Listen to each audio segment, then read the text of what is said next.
నమస్కారం BTV news కి స్వాగతం. ముందుగా హెడ్లైన్స్. జనసేన పార్టీ ఆవిర్భావ దినోత్సవం సందర్భంగా జనసేనాని పవన్ కళ్యాణ్ కు సీఎం చంద్రబాబు శుభాకాంక్షలు. సోషల్ మీడియా ప్లాట్ఫామ్ ఎక్స్ వేదికగా ఒక సందేశాన్ని పోస్టు చేసిన సీఎం ప్రజలకు అండగా నిలుస్తూ వారి భవిష్యత్తు కోసం నిరంతరం పనిచేస్తున్న జనసేన పార్టీ కార్యకర్తలకు కూడా అభినందనలు తెలిపిన చంద్రబాబు. గిరిజనుల మధ్య జనసేన ఆవిర్భావ వేడుకలు. పాడేరులో జనసేన అధినేత పవన్ కళ్యాణ్ పర్యటన. అడవి తల్లి బాట కార్యక్రమంలో భాగంగా నిర్మించిన రోడ్డును ప్రారంభించిన డిప్యూటీ సీఎం. సరఫరా వినియోగంపై మంత్రి పయ్యావుల కేశవ్ కీలక వ్యాఖ్య. రాష్ట్రంలో గ్యాస్ ధరలు పెరగకుండా ప్రభుత్వం నిరంతరం పర్యవేక్షిస్తుందని వెల్లడి. ప్రజలు ఎలాంటి ఆందోళన చెందాల్సిన అవసరం లేదన్న మంత్రి పయ్యావుల.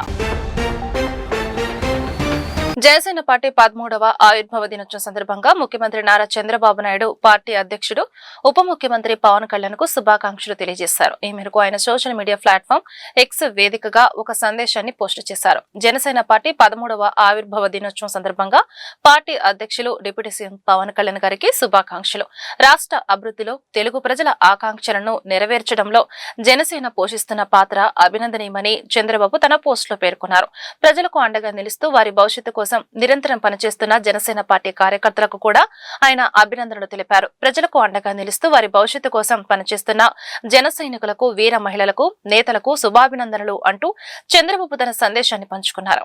జనసేన పార్టీ 13వ ఆవిర్భావ దినోత్సవాన్ని ఆ పార్టీ అధ్యక్షుడు, డిప్యూటీ సీఎం పవన్ కళ్యాణ్ గిరిజనుల మధ్య నిరాడంబరంగా జరుపుకున్నారు. పార్టీ ఆవిర్భావ వేడుకలను రాష్ట్ర వ్యాప్తంగా నిర్వహించాలని నిర్ణయించిన నేపథ్యంలో పవన్ పాడేరు నియోజకవర్గంలోని ఏజెన్సీ ప్రాంతంలో పర్యటించారు. ఈ సందర్భంగా ఆయన పలు అభివృద్ధి కార్యక్రమాల్లో పాల్గొన్నారు.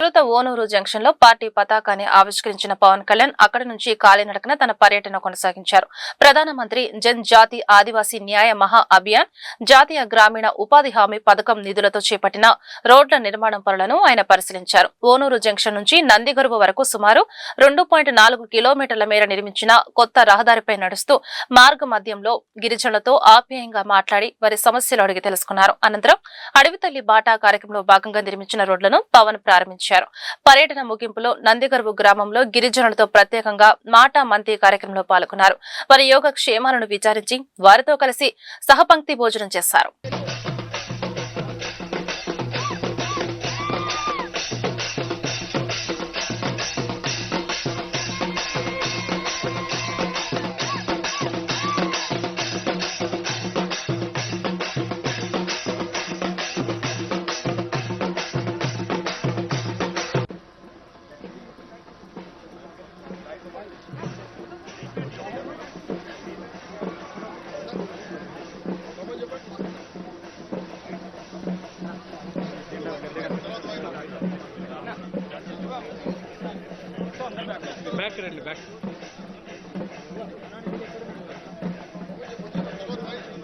ఇవన్నీ చేయడానికి మేము సంసిద్ధంగా ఉన్నాం చెప్పడానికి, పారిపోవడానికి ఉండి నిలబడి సమస్యను తీర్చడానికి ఉన్నామని చెప్పడానికి మన నందిగారు గ్రామం నుంచి నేను ఈ రోజున జనసేన ఆవిర్భావ దినోత్సవం సందర్భంగా ఎన్డీఏ కూటమి ప్రభుత్వం తరఫున గౌరవ ముఖ్యమంత్రి నారా చంద్రబాబు నాయుడు గారి తరఫున మీ అందరికీ నేను ఈ మాట తెలియజేస్తాను. అలాగే మీరందరూ, నేను మీ చేత జేజేలు ఎప్పుడు కొట్టించుకుంటానంటే, మీరు వచ్చే ఎన్నికల్లో మమ్మల్ని దిగ్విజయంగా గెలిపించండి. ఈసారి పాడేరు వాళ్ళకి ఇచ్చారు, అరకు వాళ్ళకి ఇచ్చారు. ఈసారి ఎన్డీఏ కూటమిని దిగ్విజయంగా గెలిపించండి. మీరు అంటే ఇది ఎందుకు చెప్తున్నానంటే, మీరు 15th ఫైనాన్స్ కమిషన్ డబ్బులు కానీ, సర్పంచులు కానీ నేను పార్టీ చూడలేదు. వీళ్ళు మనకు ఓట్లు వేసారా లేదా చూడలేదు. మీరు మా అన్నదమ్ముల, మా ఆడపడుచులు అదే చూశాను, అంతకుమించి నేనేం చూడలేదు. మీరు బాగుండాలి, మీకు కన్నీళ్లు రాకూడదు, మీ దగ్గరికి మీరు కన్నీళ్లు పెట్టకూడదు. మేము ఉండి పని చేయడానికి ఉన్నాం ఇక్కడ. ఎందుకంటే ఇలాంటి ఏరియాస్లోకి రావాలి అంటే మీకు తెలుసు కదా, మావోయిస్టులు ప్రాబల్యం ఉన్న ప్రాంతాలు, ఇక్కడ రావడానికి నాయకులు రారు, భయపడతారు. నాకు ఎందుకు భయం లేదంటే, నేను ప్రజల కోసం పనిచేసేవాడిని. నేను ఆ బెదిరింపు నిజంగా నాకు అలాంటి ఆలోచన కూడా నాకు ఉండదు. ఆంధ్రప్రదేశ్ ఆర్థిక మంత్రి పయ్యవుల కేశవ్ రాష్ట్రంలో గ్యాస్ సరఫరా వినియోగానికి సంబంధించి కీలక వ్యాఖ్యలు చేశారు. గ్యాస్ సిలిండర్ల బుకింగ్ ఇకపై తప్పనిసరిగా ఆన్లైన్ ద్వారానే జరగాలని, దీనివల్ల బ్లాక్ మార్కెటింగ్ ను సమర్థవంతంగా అరికట్టవచ్చని ఆయన స్పష్టం చేశారు. ఇప్పటికే 88% మంది వినియోగదారులు ఓటీపీ ద్వారా సిలిండర్లు తీసుకుంటున్నారని, ఎవరైనా అక్రమాలకు పాల్పడితే ప్రభుత్వం, గ్యాస్ కంపెనీలు కఠిన చర్యలు తీసుకుంటాయని హెచ్చరించారు. గ్యాస్ దుర్వినియోగాన్ని అరికట్టేందుకు పట్టణ ప్రాంతాల్లో 25 రోజులు, గ్రామీణ ప్రాంతాల్లో 45 రోజుల గడువు విధించినట్లు తెలిపారు. డబుల్ సిలిండర్ ఉన్నవారికి 32 రోజుల చొప్పున రీఫిల్ బుకింగ్ పై పరిమితి విధించినట్లు మంత్రి వివరించారు. ముఖ్యమంత్రి చంద్రబాబు నాయుడు గారి ఆదేశాల మేరకు ఈ రోజున గ్రూప్ ఆఫ్ మినిస్టర్స్, నేను, అచ్చెన్నాయుడు గారు, మనోహర్ గారు జూమ్ కాల్లోనూ సంబంధిత శాఖకు సంబంధించినటువంటి అధికారులు, సివిల్ సప్లైస్కి సంబంధించినటువంటి కార్యదర్శులు, పోలీస్ శాఖ, విజిలెన్స్ శాఖ, మరి వీరితో పాటు కంపెనీలు, oil and gas supplying companies ఏవైతే ఉన్నాయో ఆ కంపెనీ ప్రతినిధులు అందరూ కూడా సుదీర్ఘమైనటువంటి సమావేశాన్ని ట్రిగర్ చేయడం జరిగింది. We want to assure the public, ప్రజలందరికీ ఒక భరోసాని, నమ్మకాన్ని ఈ ప్రభుత్వం అన్ని చర్యలు చేపడుతోంది, పానిక్ రియాక్షన్ అవసరం లేదు అనేటువంటిది చేయడం కోసం మనం ఈరోజు ఏమేం చర్యలు తీసుకుంటున్నాం, ఎన్ని రకాలుగా సప్లై చైన్ మెకానిజంని మనం రెస్టోర్ చేయాలనే దానికోసమే ఆప్షన్స్ అన్నింటినీ పరిశీలించడం జరిగింది. ఒకటి, భారత ప్రభుత్వం నరేంద్ర మోడీ గారి నేతృత్వంలో ఇవాళ దేశం మొత్తానికి సంబంధించి సప్లై మెకానిజాన్ని ఎట్లా ఇంప్రూవ్ చేయాలనేటువంటిది కేంద్ర ప్రభుత్వం ఎప్పటికప్పుడు గైడ్ లైన్స్, మార్గదర్శకాల ద్వారా మా అందరికి కమ్యూనికేట్ చేయడం జరుగుతుంది. రాష్ట్ర స్థాయిలో ఉన్నటువంటి సమస్యని కూడా ఎక్కడా ఉత్పన్నం కాకుండా వాటిని ఇమీడియట్గా గవర్నమెంట్ రెస్పాండ్ అయ్యేటట్టు ఒక యాక్షన్ టీమ్స్ అన్నింటినీ కూడా ఫామ్ చేసుకోవడం జరిగింది. ఎస్, ఇది గల్ఫ్లో, ఎందుకనంటే మనందరికీ తెలుసు, కమ్యూనికేషన్లో రోజు టీవీలు చూస్తూ ఉన్నాం, మ్యాక్సిమం సప్లైస్ అన్నీ కూడా ఆ యుద్ధ ప్రాంతంలో నుంచి రావడం మూలాన, ఆ యుద్ధ ప్రాంతంలో ఇవాళ నౌకల రవాణాని డిస్టర్బ్ కావడం మూలాన ఇవన్నీ జరుగుతున్నాయి. కేంద్ర ప్రభుత్వం బెస్ట్ ఎఫర్ట్స్ని పెట్టింది, వాళ్ళు ఆల్టర్నేటివ్ సప్లై రూట్స్ని ఎత్తుకుతా ఉన్నారు, ఉన్నటువంటి సప్లై మెకానిజంని స్ట్రెంగ్తెన్ చేస్తున్నారు. భారతదేశంలో ఉన్నటువంటి రిఫైనరీలన్నింటికీ కూడా భారత ప్రభుత్వం ఇప్పటికే ఆదేశాలు ఇచ్చింది. మిగిలిన పెట్రోలియం ప్రొడక్షన్ అంతా తగ్గించి గ్యాస్ ప్రొడక్షన్ని పెంచమని చెప్పింది. కంపెనీలు అన్నీ కూడా గ్యాస్ ప్రొడక్షన్ వైపు వెళ్ళిపోయినాయి. పెట్రోకెమికల్స్ అన్నింటినీ కూడా సప్లైస్ ఆపేసి గ్యాస్ ప్రొడక్షన్ని పెంచడం జరుగుతుంది. దీని నుంచి ఎంత మేరకు వస్తుంది అనేటువంటి దానికన్నా కానీ ప్రతి ఎఫర్ట్ని కూడా పెడుతున్నారు. ఒక 10%, 20% ఆ రకంగా వస్తూ ఉంది.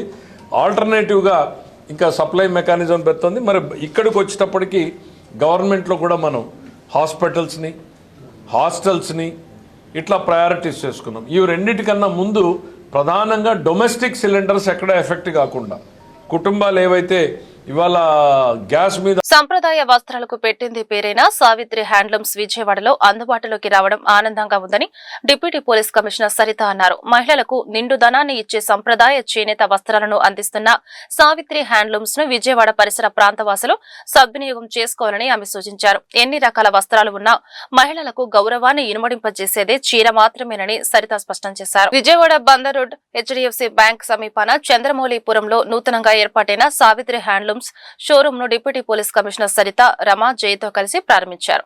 అనంతరం షోరూమ్ లో జరిగిన పూజ కార్యక్రమంలో పాల్గొని జ్యోతి ప్రజ్వలన గావించారు. షోరూమ్ అంతా కలియదిరిగి సావిత్రి హ్యాండ్లూమ్స్ లో ఉన్న చీరలను ఆసక్తిగా తిలకించారు. అనంతరం డీసీపీ సరిత, రమ, జయ మాట్లాడుతూ హైదరాబాద్ లో ఇప్పటికే మహిళల ఆదరణ చొరగొన్న సావిత్రి హ్యాండ్లూమ్స్ విజయవాడలో తమ షోరూమ్ ను ఏర్పాటు చేయడం అభినందనీయమన్నారు. సంప్రదాయానికి మహారాణి, ద క్వీన్ ఆఫ్ ట్రెడిషన్ అనే ఒక నినాదంతో Damerla's Savitri handlooms and sarees already హైదరాబాద్లో 2 outlets సక్సెస్ఫుల్గా 3 years సక్సెస్ఫుల్గా రన్ చేస్తూ ఈరోజు విజయవాడలో కూడా కొత్త అవుట్లెట్ ఓపెన్ చేయడం చాలా ఆనందంగా ఉంది.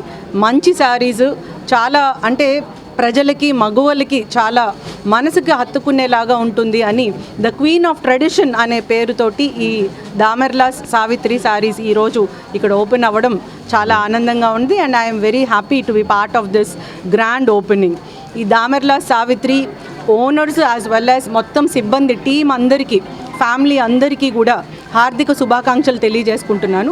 దామెర్లాస్ సావిత్రి శారీస్ విజయవాడలో కూడా అద్భుతంగా రన్ అవ్వాలి, మగవులందరి మనసు దోచుకోవాలి, ద క్వీన్ ఆఫ్ ట్రెడిషన్ అనే ఆ నినాదం నిలబెట్టుకోవాలని మనస్ఫూర్తిగా నేను కోరుకుంటున్నాను. My hearty congratulations to Damerla's sarees, the queen of tradition. Savitri హ్యాండ్లూమ్స్తో చాలా సుదీర్ఘమైన అనుబంధం ఉంది నాకు. స్క్రీన్ మీద నేను ఎప్పుడు కనపడినా సావిత్రి వారి హ్యాండ్లూమ్సే కట్టుకుంటూ కనిపించాను. 3 ఏళ్ళుగా పూర్తిగా నా మొత్తం చీరలన్నీ కూడా సావిత్రి వారివే. వారు అనుకోకుండా ఒక చిన్న అవకాశం లభించి చక్కగా విజయవాడలో కూడా, అంటే మా ఊరు పక్కనే బందర్ పక్కనే ఉన్న విజయవాడలో, ఆంధ్రప్రదేశ్కి ముఖ్య నగరంగా ఉన్న విజయవాడలో తమదైన ముద్ర వేయడానికి ఇక్కడ తొలి అడుగు వేశారు. ఇలాంటి మరిన్ని ఎన్నో అడుగులు సావిత్రి హ్యాండ్లూమ్స్ వారు వేయాలని, దినదినాభివృద్ధిగా వీరి వ్యాపారం తర్వాత ప్రజలతోటి వీరి అనుబంధము ముందుకు సాగాలని కోరుకుంటున్నాను. నాతో పాటు సరిత గారు కూడా ఇద్దరం కలిసి ఈ షాపు ఓపెనింగ్కి రావడం కూడా చాలా సంతోషంగా ఉంది. విజయవాడ వాసులందరూ సిద్ధంగా ఉండండి. పూర్తి హ్యాండ్లూమ్స్ ఒకే చోట లభించే అవకాశాన్ని శ్రీ సావిత్రి వాళ్ళు మీ అందరికీ అందిస్తారు. తప్పకుండా వీరిని మాతో పాటు హైదరాబాద్ వాసులందరూ ఆదరించారు, విజయవాడ వాళ్ళు కూడా అలాగే ఆదరించాలని కోరుకుంటున్నాను. విజయవాడ ప్రజలందరికీ నా హృదయపూర్వకమైన నమస్కారాలు తెలియజేస్తున్నాను. కారణం ఎందుకంటే విజయవాడ ప్రజలు చాలా చైతన్యవంతులు. అంటే మొదటి నుండి కూడా చాలా ఒక అద్భుతంగా ఆలోచిస్తుంటారు. వాళ్ళకి హ్యాండ్లూమ్ శారీస్ అంటే ఇక్కడ లేవని కాదు, నేను దేశం నలుమూలల నుండి ఒకే చోట హ్యాండ్లూమ్ శారీస్ పెట్టడానికి ఇక్కడ ఒక అద్భుతంగా నేను ప్లేస్ అనుకున్నాను. అందుకని అంటే ఇంతకుముందు కూడా నేను హైదరాబాద్ బ్రాంచ్లో ఏదైనా పని మీద హైదరాబాద్ వచ్చి ఇక్కడ ప్రజలు నా షాప్కి వచ్చి చాలా పర్చేజ్ చేస్తున్నారు, నన్ను బాగా ఎంకరేజ్ చేస్తున్నారు. అందుకనే ఆ ఉద్దేశంతో ఇక్కడ ఒక బ్రాంచ్ పెట్టాలని చాలా ప్రెస్టీజ్గా తీసుకొని చాలా కష్టపడి ఈ బ్రాంచ్ ఈరోజు మీ ద్వారా ఓపెన్ జరుగుతుంది. ప్రతి ఒక్కరూ హ్యాండ్లూమ్ శారీస్ ప్రతి స్టేట్లో తయారయ్యే పట్టు, కాటన్, ఫ్యాన్సీ అన్ని రకాలు మన ట్రెడిషనల్ శారీస్ అంటే పురాతనమైన మన సంస్కృతి దానికి సంబంధించి విద్యార్థులకు నాణ్యమైన విద్యను అందించేందుకు ఆన్లైన్ విద్యా విధానంతో ఎంతగానో కృషి చేస్తున్న ఫిజిక్స్ వాలా ఇప్పుడు ఆఫ్లైన్ విద్యా విధానంతో విద్యాపీఠ్ గా మన ముందుకు వచ్చిందని విజయవాడ ఎంపీ కేశినేని శివనాథ్ తెలిపారు.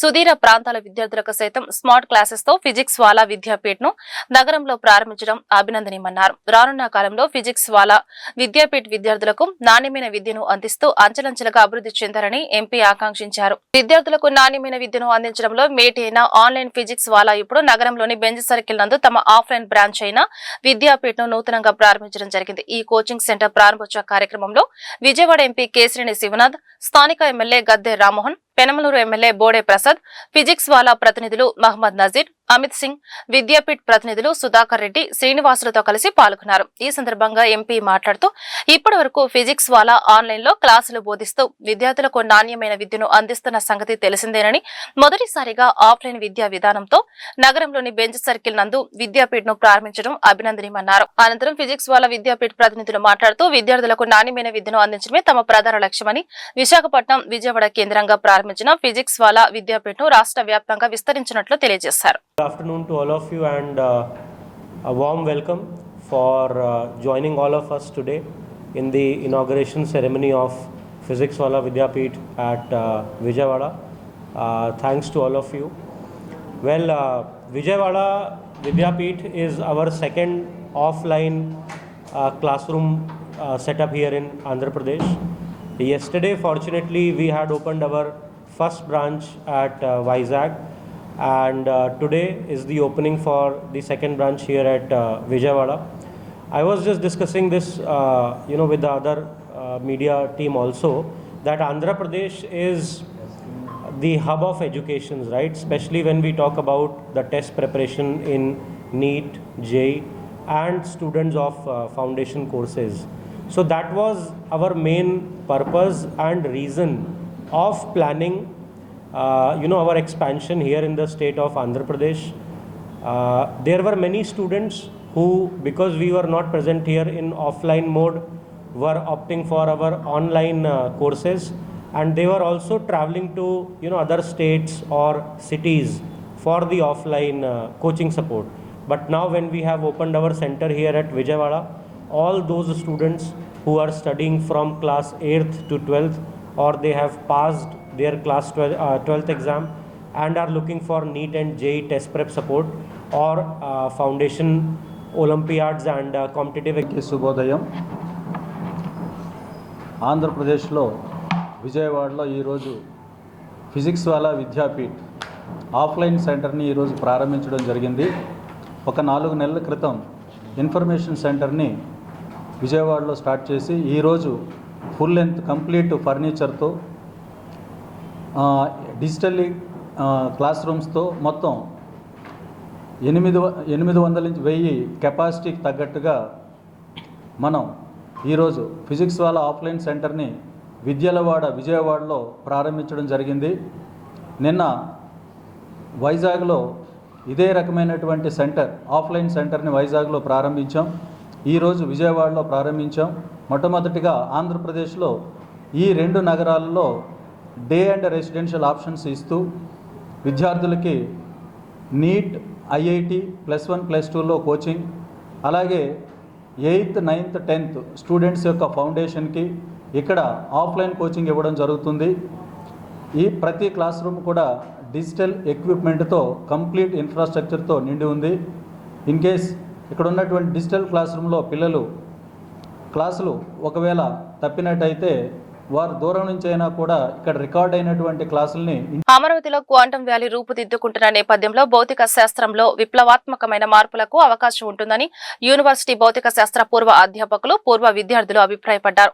క్వాంటం సాంకేతిక పరిజ్ఞానం కంప్యూటర్ రంగంలోనే కాక వ్యవసాయం, వైద్యం, ఆరోగ్య, జలవనరుల వినియోగం తదితర రంగాల్లో అనేక నూతన ఆవిష్కరణలకు ఆస్కారం ఏర్పడుతుందని వారు పేర్కొన్నారు. ఈ నేపథ్యంలో ఆంధ్ర యూనివర్సిటీ సహా పలు యూనివర్సిటీలో భౌతిక శాస్త్ర అధ్యాపకులు పోస్టులను భర్తీ చేయాలని వారు ప్రభుత్వానికి విజ్ఞప్తి చేశారు. ఆంధ్ర యూనివర్సిటీ భౌతిక శాస్త్ర పూర్వ విద్యార్థుల సంఘం నేతృత్వంలో క్వాంటం సమ్మిట్ ఏర్పాటు చేశారు. హెల్త్ యూనివర్సిటీ సమీపనున్న హోటల్లో జరిగిన ఈ సదస్సులో ఆంధ్ర యూనివర్సిటీ భౌతిక శాస్త్ర పూర్వ అధ్యాపకులు, పూర్వ విద్యార్థులు పెద్ద సంఖ్యలో పాల్గొన్నారు. సదస్సు అనంతరం పూర్వ అధ్యాపకులు రత్నరాజు, పూర్వ విద్యార్థులు ఏ వీరయ్య, గడ్డం బాపిరాజు తదితరులు మాట్లాడుతూ రాజధాని నగరమైన అమరావతిలో క్వాంటం వ్యాలీ ఏర్పాటు చేస్తున్నట్లు సీఎం చంద్రబాబు ప్రకటించిన అంశాన్ని వారు ప్రస్తావించారు. క్వాంటం టెక్నాలజీ అన్ని రంగాల్లో అధునాతన ప్రయోగాలకు అవకాశం కల్పిస్తుందన్నారు. ముఖ్యంగా వ్యవసాయం, వైద్య, ఆరోగ్యం, మందుల తయారీ, జలవనరుల వినియోగం వంటి అనేక రంగాల్లో నూతన ఆవిష్కరణలు జరిగేందుకు అవకాశం కలుగుతుందన్నారు.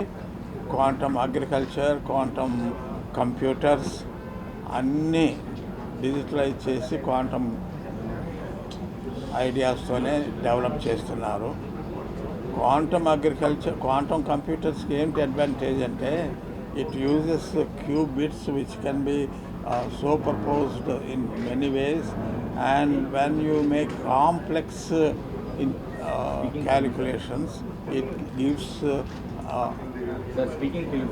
correct kind of results.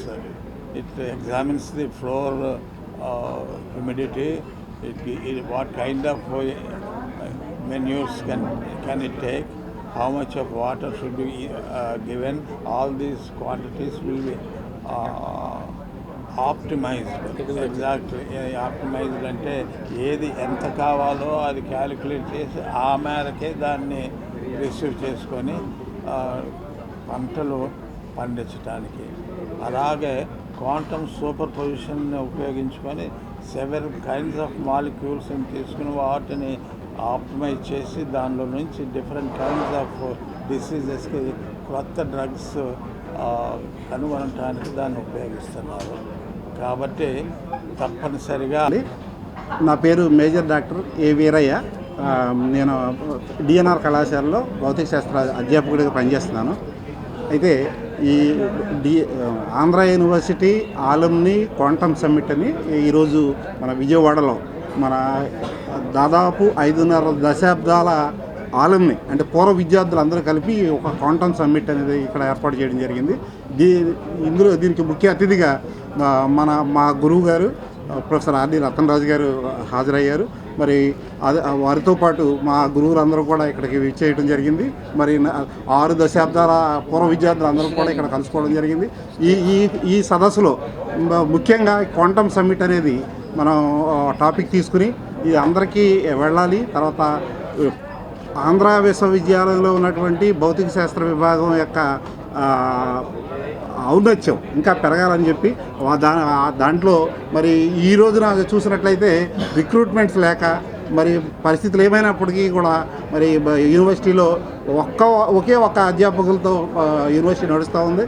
మరి మరి రాష్ట్ర దేశంలో ప్రసిద్ధి చెందిన ప్రైవేట్ ట్రావెల్ సంస్థ ఇంటర్సిటీ స్మార్ట్ బస్ విజయవాడ నుండి బెంగళూరుకు సర్వీసులు ప్రారంభించింది. అత్యాధునిక వసతులతో రూపొందించిన ఈ బస్సులో ఎయిర్ ప్యూరిఫై టెక్నాలజీతో పాటు శుభ్రమైన వాష్రూమ్ అందుబాటులో ఉందని కంపెనీ సీఈఓ మానిష్, సంస్థ ప్రతినిధి దినేష్ వెల్లడించారు. ఇంటర్సిటీ స్మార్ట్ బస్ అనేది భారతదేశంలోనే ప్రముఖ ఇంటర్సిటీ బస్సు ప్రయాణం బ్రాండ్. ఇది ప్రయాణికులకు సురక్షితమైన, సౌకర్యవంతమైన మరియు సాంకేతికతతో కూడిన ప్రయాణ అనుభవాన్ని రూపొందించడానికి అందించబడింది. భారతదేశంలోనే మొదటిసారిగా గాలిని శుద్ధి చేసే ఎయిర్ ప్యూరిఫైడ్ సాంకేతికత కలిగిన బస్సులను ఇంటర్సిటీ స్మార్ట్ బస్ నడుపుతోంది. దీనితో పాటు ప్రయాణికుల ఇబ్బందులను తీర్చే విధంగా బస్సులోని శుభ్రమైన టాయిలెట్ సౌకర్యం అందుబాటులో ఉంచింది. అదే సమయంలో ప్రయాణికుల కోసం ఉచిత వైఫై మరియు ప్రతి సీటు వద్ద ఛార్జింగ్ పాయింట్లు ఉంటాయి. అలాగే విమానంలోని ఎయిర్ హోస్టెస్ తరహాలో బస్ కెప్టెన్ అందుబాటులో ఉంటారని ఇంటర్సిటీ స్మార్ట్ బస్ సంస్థ సీఈఓ మానిష్, కంపెనీ ఏపీ ప్రతినిధి దినేష్ తెలిపారు. ఇంటర్సిటీ స్మార్ట్ బస్ వారు ఈరోజు విజయవాడలో ఒక వినూత్నమైన, ఒక సైంటిఫికల్లీ అరేంజ్ చేసిన ఒక బస్సుని ఈరోజు ప్రారంభోత్సవం చేయడం అనేది విజయవాడలో ఇది చాలా మంచి విషయము. దీన్ని చాలా స్వాగతించాల్సిన విషయము. ఈరోజు మన విజయవాడని ఎన్నుకొని ఇక్కడ ఇంత లేటెస్ట్ టెక్నాలజీతో ఈ బస్ని ప్రారంభించడం అనేది నిజంగా అదృష్టం. దీంట్లో చాలా ప్రత్యేకతలున్న బస్సుగా దీన్ని రూపొందించడం జరిగింది. పర్టికులర్లీ ఎయిర్ పొల్యూషన్ PM 2.5 అనే ఒక మెటీరియల్స్ ఏవైతే పార్టికల్స్ ఉంటాయో ఎయిర్లో, అవి standards, the maximum standard is 30 ఉండాలి. 30 ఉంటే ఓకే అని. కానీ మనకి బస్సు లోపల బిలో 30 యూనిట్స్ని, ఎయిర్ పొల్యూషన్ని తగ్గించి ఫ్రెష్ ఎయిర్ కిందకి బయట ఉన్న ఎయిర్ని తీసుకొని ఫిల్టర్స్ ద్వారా లోపలికి ఒక ఫ్రెష్నెస్ని ఇస్తూ ఇటు పాసింజర్స్ కన్వీనియన్స్ని, పాసింజర్స్ హెల్త్ని, డ్రైవర్ యొక్క హెల్త్ని సైంటిఫికల్గా దీన్ని తయారు చేయడం అనేది చాలా మంచి విషయము. ఇలా ఇంత కంఫర్టబుల్గా ఒక హెల్దీ లోపల అట్మాస్ఫియర్ని క్రియేట్ చేయడం వల్ల మనకి యాక్సిడెంట్స్ కూడా తగ్గించే అవకాశం దీని నుంచి కూడా ఉంది. యాక్సిడెంట్ ఎప్పుడైతే డ్రైవర్ ఎగ్జాస్ట్ అయిపోయి పొల్యూషన్కి సఫోకేట్ అవుతారో వాళ్ళని కూడా డ్రైవింగ్ అనేది కొంచెం ఇబ్బందికరంగా ఉంటుంది. As we all know, so I come from the Delhi area, and as you all know that air quality, there is a big time air quality problem in the north, and that's where we had started first thinking about air quality problem. What are the air quality, which is called as AQI? There is a national standard which we all need as human beings to breathe, and whether as passengers, as travelers, are we able to breathe that air was the problem. So we realized that when you are sitting in the bus for 8-10 hours and you are breathing not good air or little bit bad air, that can cause little bit problem on the health, especially for senior people, especially with people who have asthma or who have all those conditions, respiratory conditions. We have that. So what we said across is, if people, and then of course there is all the carbon dioxide and all which flows inside the air, which causes joint pains and all of that. We realize that if we can allow passengers to breathe fresh airs when they are traveling, when they are sleeping inside the bus, it will make the journey more comfortable, and that's the part we started with that. So we of course started in north because the problem is very high there, but we soon realized that in the last 1 or 2 years the problem has become, it's just not the north problem now. Slowly it has started becoming a problem across. ప్రశ్నించడం కోసం పుట్టిన party Janasena అని, జన సైనికులే జనసేన బలం అని Janasena party రాష్ట్ర కార్యదర్శి అమ్మిశెట్టి వాసు, తెలుగుదేశం యువ నాయకులు బోండా రవితేజ అన్నారు.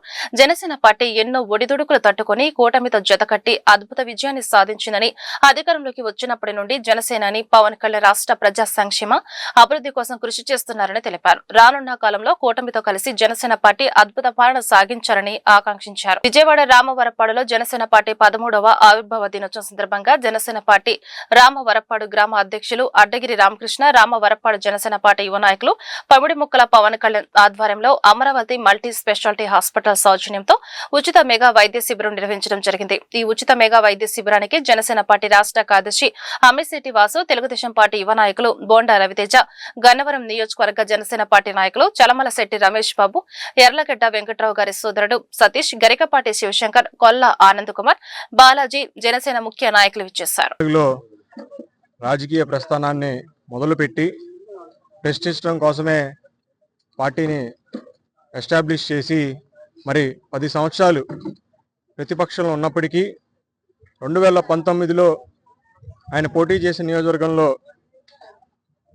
ఓడిపోయినప్పటికీ 2024లో మరి రాష్ట్ర స్థాయిలో ఎవరు ఊహించిన మెజారిటీతో పిఠాపురం ఎమ్మెల్యేగా మరి ఇప్పుడు ప్రస్తుత ఆంధ్ర రాష్ట్ర ఉప ముఖ్యమంత్రిగా ఆయన ప్రయాణం అందరికీ కూడా ఒక ఆదర్శం. మరి సొంత నిధులతో అనేక మంది రైతుల్ని లక్షల రూపాయలు ఇచ్చి మరి ఆదుకున్న గొప్ప నాయకుడు పవన్ స్టార్ పవన్ కళ్యాణ్ గారు. మరి ఒక గొప్ప కథానాయకుడే కాదు, గొప్ప రాజకీయ నాయకుడిని కూడా ప్రూవ్ చేసుకున్న వ్యక్తి పవర్ స్టార్ పవన్ కళ్యాణ్ గారు. మరి జనసేన అనే పార్టీని స్థాపించి అనేక మందిని గొప్ప రాష్ట్ర స్థాయిలో నాయకులుగా తీర్చిదిద్దిన గొప్ప నాయకత్వం పవర్ స్టార్ పవన్ కళ్యాణ్ గారిది. మరి కూటమిని ఎప్పుడైతే ఆయన సపోర్ట్ చేశారో, అక్రమంగా చంద్రబాబు నాయుడు గారిని జైల్లో బంధించినప్పుడు మరి పవర్ స్టార్ పవన్ కళ్యాణ్ గారు ముందుకొచ్చి ఇది దుర్మార్గం అని చెప్పి నా మద్దతు తెలుగుదేశం పార్టీకి కూటమి ప్రభుత్వానికి అని చెప్పి ఎప్పుడైతే ఒక డెసిషన్ తీసుకున్నారో మరి అప్పుడే వైసీపీ పునాదులు కదిలిని అని కూడా ఈ సందర్భంగా గుర్తు చేస్తా ఉన్నాను.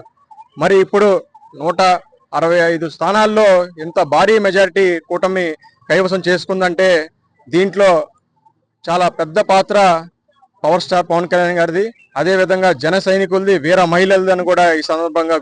రావర్పాడులో అడ్డగిరి రామకృష్ణ గారు పవన్ గారు ఆధ్వర్యంలో జరిగినటువంటి ఈ కార్యక్రమానికి కూటమి నుంచి అన్ని పార్టీల నాయకులను పిలవటం చాలా సంతోషం. ఎందుకంటే కూటమి పవన్ కళ్యాణ్ గారు చెప్పినట్టు ప్రజల కోసం ఏర్పడినటువంటి కూటమి. ఈ కూటమి 10 సంవత్సరాలు ఉండాలి అని ఒక ఆలోచనతో పవన్ కళ్యాణ్ గారు ముందుకు అడుగేస్తా ఉన్నారు. జనసేన పార్టీ పెట్టి 12 సంవత్సరాలు, 13 సంవత్సరాలు పూర్తి చేసుకొని 14 సంవత్సరాలకు అడుగు పెడతా ఉంది. ఎన్నో ఉడిదొడుగులు తట్టుకొని కేవలం జనసేన పార్టీ అధినేత పవన్ కళ్యాణ్ గారు ఆయన కష్టం మీదే జనసేన పార్టీ ఈ స్థాయికి వచ్చింది.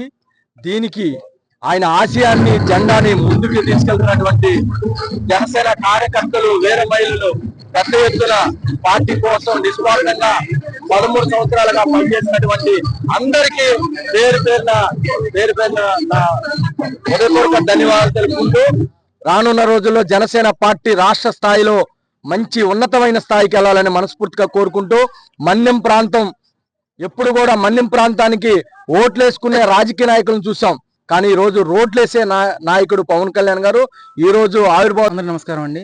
నా పేరు పవన్, రావర్పాడు జనసేన పార్టీ అండి. ఈరోజు గన్నవరం నియోజకవర్గం విజయవాడ మండలంలో రావర్పాడు గ్రామంలో జనసేన పార్టీ ఆవిర్భావ దినోత్సవం రంగరంగ వైభవంగా జరుగుతుంది. ఈ కార్యక్రమంలో మనం మెడికల్ క్యాంప్ పెట్టడం, అలాగే కేక్ కటింగ్ కానీ, లంచ్ కానీ 300 మందికి లంచ్ కూడా ఏర్పాటు చేసాం. అలాగే రానున్న పవన్ కళ్యాణ్ పార్టీ నడిపే కొద్దీ మేము కూడా మా జన సైనికులు అందరం ముందుండి పార్టీ కోసం ముందుండి నడిపిస్తాము. అలాగే మా పార్టీలో జాయిన్ అయిన ప్రతి ఒక్కరికి ఉదయపూర్వకంగా ప్రతి ఒక్కరికి ఇప్పుడు వరకు ఫస్ట్ స్టార్ట్ చేసినప్పుడు 150 మందితో స్టార్ట్ అయ్యి ఇప్పుడు చెప్పలేని మందితో ముందుకు నడుస్తున్న పవన్ కళ్యాణ్ గారికి పార్టీ దినోత్సవం శుభాకాంక్షలు తెలియజేస్తున్నాను. అలాగే ముందున్న రాష్ట్రంలోని కూటమి ప్రభుత్వం ముస్లిం మైనార్టీలకు పెద్దపీట వేస్తుందని ప్రభుత్వ whip central MLA Bonda Umamaheswararao తెలిపారు. పవిత్ర రంజాన్ మాసాన్ని పురస్కరించుకుని నియోజకవర్గంలో ఉన్న 15,000కు పైగా మైనార్టీ కుటుంబాలకు తమ స్వంత ఖర్చులతో రంజాన్ తోఫాను పంపిణీ చేస్తున్నామని, రాబోయే 6 రోజుల్లో ప్రతిరోజు 2 డివిజన్లలో రంజాన్ తోఫాను పంపిణీ కార్యక్రమాన్ని కొనసాగించి మైనార్టీ సోదరులకు సహాయం అందజేస్తామని అన్నారు.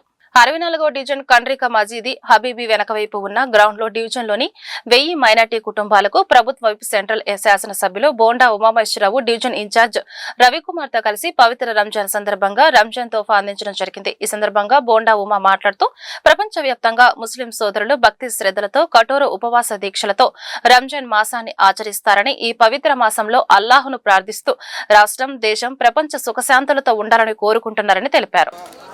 सुद्दीने का दियामा खेलन ढाली कर लेने को आराम बैठो इंशाल्लाह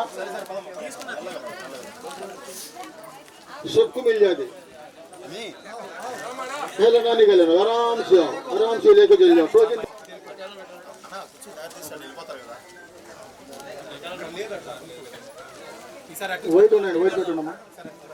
పేరు రవికుమార్ అండి. ఈ 64వ డివిజన్ తెలుగుదేశం ప్రెసిడెంట్ అధ్యక్షుడిని. ఈరోజు సెంట్రల్ నియోజకవర్గంలో 70,000 మెజార్టీతో ఏదైతే బోండా ఉమామహేశ్వర గారు గెలుపొందారో దానిలో భాగంగానే ఆయన ఉమామహేశ్వర గారి ఆదేశాల మేరకు ఈ మైనార్టీలు ఈ 70,000లో మేజర్గా ఈ 15,000 ఓటింగ్ ఏదైతే ఉందో ఖచ్చితంగా బోండా ఉమా గారి వెనక ఆయన వెన్నుతట్టి ఆయన వెనక ఉన్నారు. దాని నిమిత్తం ఆయన ఆదేశాల మేరకు ఈ 64వ డివిజన్లో ఈరోజు రంజాన్ మాసంలో ముస్లిమ్స్ అందరికీ రంజాన్ తోఫా ఏర్పాటు చేయమంటం జరిగింది. ఎమ్మెల్యే ఉమామహేశ్వర గారి ఆదేశాల మేరకు ఈరోజు ఇక్కడ ఈ కార్యక్రమాన్ని నిర్వహించడం జరిగింది. ఈ డివిజన్లో ఎంతమంది అయితే మైనార్టీ కుటుంబ సభ్యులు ఉన్నారో అంతమందికి 850 కుటుంబాలకి ఈరోజు తోఫా ఇక్కడ రంజాన్ తోఫా ఇవ్వటం ఎమ్మెల్యే గారి చేతుల మీదుగా ఇవ్వటం జరిగింది. పెద్ద ఎత్తున మహిళలందరూ ఈ కార్యక్రమంలో పాల్పంచుకోవటం మాకు చాలా ఆనందకరంగా ఉంది. ఇలాగే ఈ బోండా ఉమా గారిని ఇలాగే ఆశీర్వదిస్తారని ప్రతిసారి మేము కోరుకుంటూ సెలవు. మార్చి 24న నిరుపేదలకు అండగా సిపి ఆధ్వర్యంలో రాష్ట్ర వ్యాప్తంగా జిల్లా కలెక్టర్ల కార్యాలయాల వద్ద ధర్నాలు నిర్వహించనున్నట్లు సిపి రాష్ట్ర కార్యదర్శి గుజ్జు ఈశ్వరయ్య తెలిపారు. పేదలకు ఇల్లు, ఇంటి స్థలం, సాగుభూమి, పింఛన్ల సాధన కోసం ఈ ధర్నాలు నిర్వహిస్తున్నట్లు తెలిపారు. దాసరి భవన్లో నిర్వహించిన మీడియా సమావేశంలో ఆయన మాట్లాడుతూ ఎన్నికల్లో ఇచ్చిన హామీ మేరకు పట్టణాల్లో 2 సెంట్లు, గ్రామాల్లో 3 సెంట్ల స్థలం ఇవ్వాలని, ఇంటి నిర్మాణానికి 4 లక్షల రూపాయలు మంజూరు చేయాలని ప్రభుత్వాన్ని డిమాండ్ చేశారు. రేషన్ కార్డులు, కొత్త పింఛన్లు ఇవ్వాలని కూడా కోరారు. టిడ్కో ఇల్లు వెంటనే లబ్ధిదారులకు ఇవ్వాలని, సొంత ఇల్లు లేని ప్రతి పేద కుటుంబానికి ఇల్లు కల్పించే వరకు పోరాటం కొనసాగిస్తామని సిపి నేతలు స్పష్టం చేశారు. జరిగింది ఆ సమావేశం మార్చి 24వ తారీఖు రాష్ట్ర వ్యాప్తంగా ఇల్లు, ఇంటి స్థలము, రేషన్ కార్డులు, పెన్షన్స్ డిమాండ్ చేస్తూ రాష్ట్రంలో ఉన్నటువంటి అన్ని జిల్లా కలెక్టరేట్ కార్యాలయాలు, డిఆర్ఓ, ఆర్డీఓ కార్యాలయాలు, మండలాఫీసులు, సచివాలయ పరిధి వరకు పెద్ద ఎత్తున ఇంటి స్థలం కోరేటువంటి వాళ్ళు, ఇల్లు లేనటువంటి వాళ్ళు, నూతనంగా పెన్షన్ కోసం దరఖాస్తు చేసుకునేటువంటి వాళ్ళు, పెన్షన్స్ రద్దు అయిపోయినట్టు వాళ్ళు, ఇలాంటి వాళ్ళందరినీ సమీకరించి ఆందోళన కార్యక్రమానికి పిలిపివ్వడం జరిగింది. ఈ ఆందోళన ప్రజలందరూ కూడా పెద్ద ఎత్తున పాల్గొనమని చెప్పి భారత కమ్యూనిస్ట్ పార్టీ సిపిఐగా మేము పిలుపునిస్తూ ఉన్నాం. గతంలో చంద్రబాబు నాయుడు గారు అధికారంలోకి రాకముందు, అధికారంలోకి వస్తే కూటమి ప్రభుత్వం ప్రజా శ్రేయస్సే కూటమి ప్రభుత్వ ప్రధాన లక్ష్యమని సెంట్రల్ ఎమ్మెల్యే బోండా ఉమా తెలిపారు. ఎండలు పెరుగుతున్న నేపథ్యంలో ప్రజలకు ముఖ్యంగా పాదాచారులకు ఇబ్బందులు కలగకుండా నియోజకవర్గ వ్యాప్తంగా వీఎంసీ అధికారులతో సమన్వయం చేసి చలివేంద్రాలు ఏర్పాటు చేస్తున్నామని చెప్పారు. కార్పొరేటర్లు స్వచ్ఛందంగా చలివేంద్రాలు ఏర్పాటు చేయడం అభినందనీయమన్నారు. సెంట్రల్ నియోజకవర్గం 27వ డివిజన్ దుర్గాపురం ప్రాంతంలో కార్పొరేటర్ వీరమాచిని లలితా కిషోర్ ఆధ్వర్యంలో ఏర్పాటు చేసిన చలివేంద్రాన్ని ఎమ్మెల్యే బోండా ఉమా ప్రారంభించారు. అనంతరం అక్కడికి వచ్చిన పాదాచారులకు మజ్జిగ పంపిణీ చేశారు. ఈ సందర్భంగా ఆయన మాట్లాడుతూ ఎండలు తీవ్రంగా ఉన్న నేపథ్యంలో ప్రజలకు తాగునీరు అందుబాటులో ఉండేలా నియోజకవర్గంలో వివిధ ప్రాంతాల్లో చలివేంద్రాలు ఏర్పాటు చేస్తున్నామని తెలిపారు. ఎండలు ముదురుతున్నటువంటి సమయంలో రాష్ట్ర వ్యాప్తంగా ఎండలు పెరుగుతున్న వాతావరణం. ఈ సమయంలో విజయవాడ అంటేనే ఎండాకాలం విజయవాడలో ఫస్ట్ నుంచి కూడా ఉష్ణోగ్రతలు డిగ్రీలు విపరీతమైనటువంటి వేడి ఉంటుంది. మరి అలాంటి సమయాల్లో తెలుగుదేశం ప్రభుత్వం ఎప్పుడు అధికారంలోకి వచ్చినా ప్రతి కోడల్లో, ప్రతి డివిజన్లో ప్రజలకి, బాటసార్లకి తాగటానికి మంచినీళ్ళు అందుబాటులో పెడతాం. ఎందుకంటే బయట వాటర్ బాటిల్ కొనాలంటే 15-20 రూపాయలు. ఇవాళ కార్పొరేషన్ నుంచి అన్ని చోట్ల కూడా, అన్ని సెంటర్లో కూడా ఉచితంగా మజ్జిగ కేంద్రాలు, అలాగే మంచినీటి కేంద్రాలు ఏర్పాటు చేశాం. ఎంత ఖర్చైనా పర్లేదు, ముందు మా ప్రజల్ని, ముఖ్యంగా అసంఘటిత కార్మికులు, ముఠా వర్కర్లు రోడ్ల మీద కిరాయిల కోసం రిక్షాలు కానీ మరి బళ్ళు కానీ ఆటోలు కానీ వీళ్ళందరికీ, అలాగే ఆటో డ్రైవర్ సోదరులకి వాళ్ళందరికీ కూడా అందుబాటులో ఉండటానికి పెద్ద ఎత్తున చలివేంద్రాలు ఎప్పుడో అధికారంలోకి వచ్చినా పెడతాం జరుగుతూ ఉంది. గత 2 సంవత్సరాలు కూడా పెట్టాం, ఈ సంవత్సరం కూడా అన్ని చోట్ల పెట్టాం. అంతేకాకుండా మా పార్టీ నాయకులు, మా కార్పొరేటర్లు ప్రత్యేక శ్రద్ధ తీసుకొని వాళ్ళ ఇంటి ఏరియాలో వాళ్ళ ఇంటి ముందే ఇలాంటి చలివేంద్రాలు పెట్టి ప్రజలకి మజ్జిగ పోస్తున్నారు. అలాగే చల్లటి తాగునీరు కూడా అందుబాటులో తీసుకొస్తున్నారు. వాళ్ళ కార్పొరేటరు మా సోదరి వీరమాచినేని లలిత, వీరమాచినేని కిషోరు, ఇక్కడ నాయకులు జనసేన నాయకులు నాగరాజు కానీ, జయప్రకాష్ కానీ, ఇలా మద్దాలు రుక్మిణి కానీ, ధనా కానీ వీళ్ళందరూ కూడా ఇక్కడ మెయిన్ రోడ్లో ఏర్పాటు చేశారు చలివేంద్రాన్ని. ఇప్పుడే ప్రారంభించుకున్నాం, సంతోషం. ఏది ఏమైనా మా ప్రజలు ఎండ వేడిమితో ఇబ్బంది పడకుండా అన్ని ఏర్పాట్లు చేస్తాం. ప్రజలకు కూడా విజ్ఞప్తి చేస్తూ ఉన్నాం, మరీ అత్యవసర పరిస్థితుల్లో తప్పితే ఎండకి బయటకు రావద్దు. ఇక్కడ 27వ డివిజన్లో మా ఇంటి ముందే చలివేంద్రం ఏర్పాటు చేయడం జరిగింది. ఇది 2వ సంవత్సరం. ఇక్కడ కొంచెం డిస్టెన్స్లో కార్పొరేషన్ వాళ్ళు ఈ 2 పక్కల పెట్టినా కూడా ఇది డిస్టెన్స్ ఎక్కువ ఉండటం వల్ల చాలామంది ఇక్కడ విజయనరసింహ కాలేజ్ ఉంది, ఆ పిల్లలు కానీ ఇటు వెళ్ళే ఆటో వాళ్ళు కానీ ఎవరైనా సరే ఇక్కడ వాటర్ వచ్చి మంచినీళ్ళు తాగటం జరుగుతుంది. ఇది ఈసారి తొందరగా పెట్టడం జరిగింది. ఎందుకనంటే గత సంవత్సరం కంటే ఈ సంవత్సరం ఎండలు విపరీతంగా పెరిగిపోయినాయి. ఆ ఎండలో దృష్టిలో పెట్టుకుని ఈసారి తొందరగా పెట్టడం జరిగింది. ఇవాళ ఈ చలివేంద్రం ఓపెనింగ్కి మన నియోజకవర్గ ఎమ్మెల్యే గారు బాండా ఉమామహేశ్వరరావు గారు రావడం సంతోషంగా ఉంది. ఆయన ప్రజలకు ఇప్పటికే అన్ని డివిజన్లో కూడా చలివేంద్రాలు ఏర్పాటు చేయడం జరిగింది. ఈ ఓపెనింగ్లు ప్రతి ఒక్కళ్ళు మాకు చెప్పలేదు అనుకునే కంటే మనం సొంతంగా ఎందుకు పెట్టకూడదు అనేది ఆలోచించి గవర్నమెంట్ పెడితేనే మన ఓపెనింగ్లకు పిలవాలా అనే ఆలోచన ప్రతి ఒక్కరికి రావాలి. కాగ్ నివేదిక రాష్ట్ర ప్రభుత్వ ఆర్థిక నిర్వహణపై తీవ్ర హెచ్చరికని మాజీ రాజ్యసభ సభ్యుడు డాక్టర్ నర్రెడ్డి తులసిరెడ్డి అన్నారు. కాగ్ అక్షింతలతోనైనా చంద్రబాబు ప్రభుత్వం కళ్లు తెరిచి ఆర్థిక క్రమశిక్షణ పాటించాలని సూచించారు. దేశ సార్వభౌమత్వాన్ని అమెరికా అధ్యక్షుడు డొనాల్డ్ ట్రంప్ కు తాకట్టు పెట్టారని ప్రధాని నరేంద్ర మోదీపై విమర్శలు చేశారు. స్థానిక సంస్థలకు సకాలంలో ఎన్నికలు నిర్వహించకుండా ప్రత్యేక అధికారులను నియమించడం రాజ్యాంగ విరుద్ధమని, అర్బన్ పంచాయతీలలో ఉపాధి హామీ పథకాన్ని కొనసాగించాలని డిమాండ్ చేశారు. విజయవాడలో జరిగిన మీడియా సమావేశంలో తులసిరెడ్డి వ్యాఖ్యలు చేశారు. తీవ్రమైనటువంటి కామెంట్స్ చేయడం జరిగింది. ఏమిటా కామెంట్లు? రాష్ట్ర ప్రభుత్వానికి ఆర్థిక క్రమశిక్షణే లేదు, రాష్ట్రానికి ఆర్థిక స్థిరత్వం లేదు, ఆంధ్రప్రదేశ్ భవిష్యత్తు అంధకార బంధురం, ఆంధ్రప్రదేశ్ భవిష్యత్తు చాలా గడ్డుకాలంగా ఉంటుంది అని కాగ్ తీవ్రమైనటువంటి వ్యాఖ్యలు చేయడం జరిగింది. దానికి ఎస్టాబ్లిష్ చేస్తూ కొన్ని ఉదాహరణలు ఇచ్చింది. అందులో ప్రధానమైనది అప్పులకు సంబంధించి 2024-25లో బడ్జెట్ ఎస్టిమేట్లో 68,743 కోట్ల రూపాయలు అప్పు చేస్తామని బడ్జెట్లో చూపించడం జరిగింది. ఎంత? 68,743 కోట్ల రూపాయలు. కానీ చివరికి సంవత్సరం చివరి నాటికి యాక్చువల్స్ వాస్తవంగా ఎంత అప్పు చేసింది గవర్నమెంటు? 81,071 కోట్లు. అంటే 16%, అనుకున్న దానికంటే 16% అప్పు ఎక్కువ చేసింది. అదే సమయంలో మూలధన పెట్టుబడి ఏం క్యాపిటల్ ఎక్స్పెండిచర్ 50% తగ్గింది. అప్పేమో 16% పెరిగింది, మూలధన వ్యయమేమో 50% తగ్గింది. బడ్జెట్ ఎస్టిమేట్ ఏమో మూలధన వ్యయము 32,713 కోట్ల రూపాయలు ఖర్చు పెడతామని చెప్పారు. ఆఖరికి ఎంత ఖర్చు పెట్టారు? ఏప్రిల్ 1 నుంచి అమల్లోకి రానున్న 4 లేబర్ కోడ్లను రద్దు చేయాలని ఐఎఫ్టియు రాష్ట్ర అధ్యక్షులు కె పోలారెడ్డి డిమాండ్ చేశారు. లేబర్ కోడ్స్ రద్దు కోరుతూ ఈ నెల 23న చెలో విజయవాడ పేరిట భారీ ప్రదర్శన ధర్నా నిర్వహించనున్నట్లు తెలిపారు.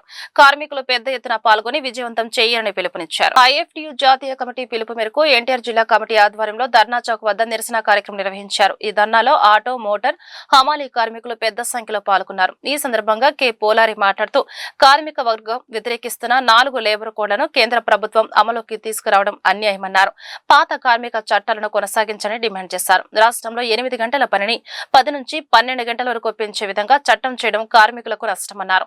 ఆటో హమాలీ కార్మికులకు సంక్షేమ బోర్డు ఏర్పాటు చేయాలని, ఎన్నికల హామీలను అమలు చేయాలని ప్రభుత్వాన్ని కోరారు.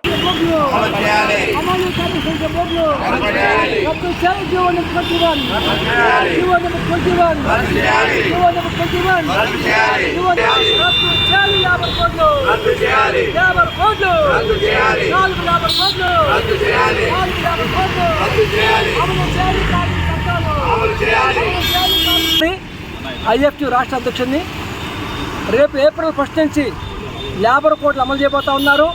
దానికి 5 ఏళ్ళుగా కార్మిక వర్గం దేశవ్యాప్తంగా సార్వత్రిక సమ్మె చేస్తూ ఉన్న మోడీ కనికరించలేదు.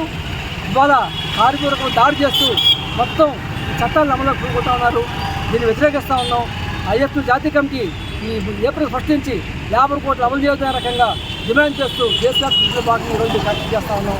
రేపు 20 మంది కూడా విలేవిజాల కార్యక్రమం నిర్వహిస్తూ ఉన్నాం. ఏదేమైనా ఈ లేబర్ కోడ్లు వ్యతిరేకిస్తా చంద్రబాబు ప్రభుత్వం తన సప్రయాల కోసం, కేంద్రంలో పదవి కోసం ఇవాళ కార్మిక వర్గం దాడి చేస్తూ ఉంది.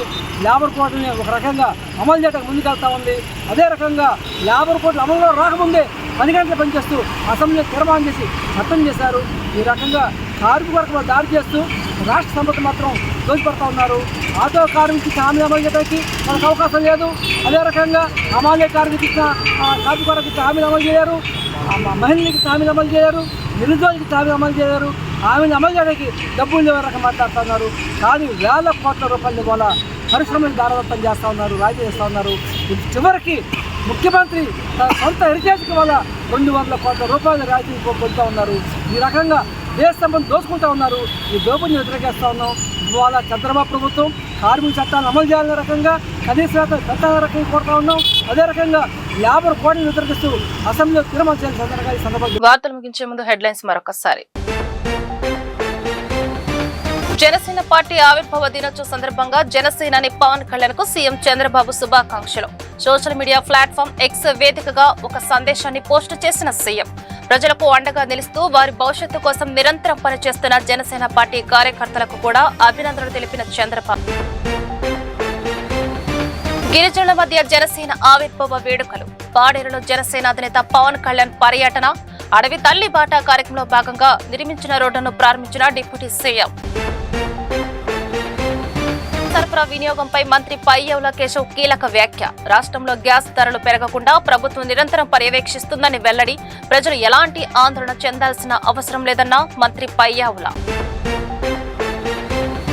ఈ వార్తలు ఇంతటితో సమాప్తం. నమస్కారం.